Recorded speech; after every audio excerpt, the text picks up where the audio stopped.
ሰላም ልጆች፣ የሊሊ የተረት ጊዜ ጀምሯል። የዛሬው የተረታችን ርዕስ ደግሞ ሊሊና የሚያወሩት ጫማዎች። ሊሊ አንድ ቀን ክፍሏ ውስጥ እየተጫወተች ነበር። ጫማዋን ለመልበስ ስትዘጋጅ ግን ድንገት አንድ ድምፅ ሰማች። ሊሊ ሊሊ። ሊሊም በመገረም ዙሪያዋን ተመለከተች። ማን ነው አለች።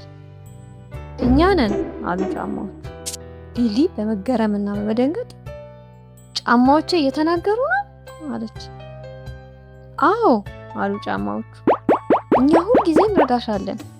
ዛሬ ደግሞ ያንቺን እርዳታ ፈልገን ነው የመጣ ነው አሏት። ሊሊም በመገረም ምን ነው? ምን ፈልጋችሁ ነው? ምን ልርዳችሁ አለች።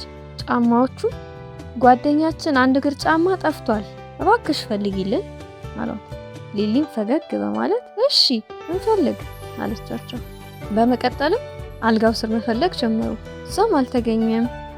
ጠረጴዛው ስርም አዩት፣ እዛም ሊያገኙት አልቻሉም። በመጨረሻ ሊሊ መጫወቻቸውን የምታስቀምጥበት ሳጥን ውስጥ ሲፈልጉ ጫማው እዛው ሳጥን ውስጥ ተገኘ። ጫማው ተገኘ አሉ። ሁሉም ደስ ብሏቸው እናመሰግናለን ሊሊ አሏት። ጫማዎቹ አንቺ ጥሩ ጓደኛ ነሽ፣ ጓደኛችንንም ስላገኘሽ በጣም ደስ ብሎናል፣ እናመሰግናለን አሏት።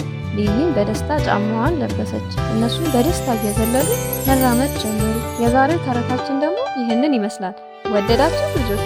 እስቲ ዛሬ ደግሞ አንድ ጥያቄ ልጠይቃችሁ። እናንተ የሚናገር ጫማ ብታገኙ ምን ትላላችሁ?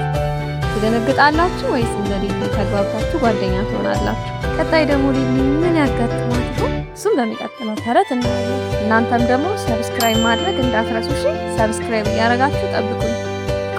ቆንጆ የሊሊ ተረቶችን ታገኛላችሁ። እስከዛው ግን ቻው ቻው፣ እወዳችኋለሁ።